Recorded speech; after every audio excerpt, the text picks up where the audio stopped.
බිනු කියන්නේ හුරතල් ඇස් දෙකක් තියෙන හරි අහිංසක චූටි ගෑනු ළමයෙක්. එයාට ලස්සන දිග කොණ්ඩෙකුත් තිබුණා. එයා හරිම ආසයි එයාගේ ආච්චි අම්මව බලන්න. ආච්චි අම්මා ඉන්නේ සෝවියට් දේශ කඳුකර ප්‍රදේශයක. ඉතින් බිනු ආච්චි අම්මව බලන්න කෝච්චියෙම පිටත් වුණා. ඒ යනකොට දකින දෙයින් බිනු ගොඩක් පුදුම වුණා. එයාට මේ හිම වැටෙන එක ලස්සන සුරංගනා කතාවක් වගේ දැනුණා. හිමේ තියෙන සීතලත් එක්ක බිනු හිමීට අඩි තිය ඉස්සරහටම ගියා. කෝච්චියෙන් බැහැලා බිනුට ගොඩාක් දුර පයින් යන්නත් සිද්ධ වුණා. හැබැයි මේ ගමනට බිනු හරි ආස නිසා එයාට අපහසුවක් නම් දැනුනේ නැහැ. එයා ටික ඉස්සරහට යද්දි දැක්ක වෘකයෙක්ගේ අඩිසටහන්. එයා හිතුවා වෘකයා එයාට මාර්ගය කියලා දීලා කියලා. ආච්චිලා දිහාට යන්න. ඉතින් එයා ඒ මාර්ගය දිගේ ඉස්සරහටම ඇදුනා. ඔන්න එතකොට එක පාරට හුලං හැමුවා.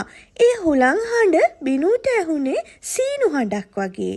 ඒ සීනු හඬත් එක්කම බිනු තවත් ඉස්සරහට ගියා. ඔන්න එතකොටම බිනුට ආච්චි අම්මගේ ගෙදර හම්බුණා. ආච්චි අම්මා බිනුව හරි ආදරෙන් වැළඳගත්තා. හරි උණුසුමකින් එයාව තුරුල් කරගත්තා. ඉතින් දෙන්නක්ක සතුටට නටන්න පටන් ගත්තා. මොකද බිනු ආච්චි අම්මලගේ දිහාවේ මේ ගොඩාක් කාලෙකට පස්සේ. බිනු ආසම දේ තමා ආච්චි අම්මලගේ ගෙදර යන එක. ගිහින් එයාගේ කවි කතන්දර අහන එක. ඉතින් බිනු ආච්චි අම්මට කිව්වා මෙදා පාරත් එයාට ලස්සන කවි කතන්දර කියලා දෙන්න කියලා. ඉතින් ආච්චි අම්මා ඒකට ගොඩක් කැමතියි.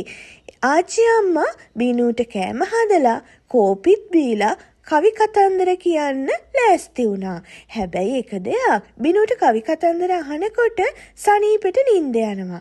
කොහොම හරි දෙන්න එක්ක ඇති වෙන්න සෙල්ලම් කරලා ආදරේ බෙදාගෙන ඔන්න ආච්චි අම්මා පොරොන්දු වුණු කවි කතන්දර කියන්න ලෑස්ති වුණා.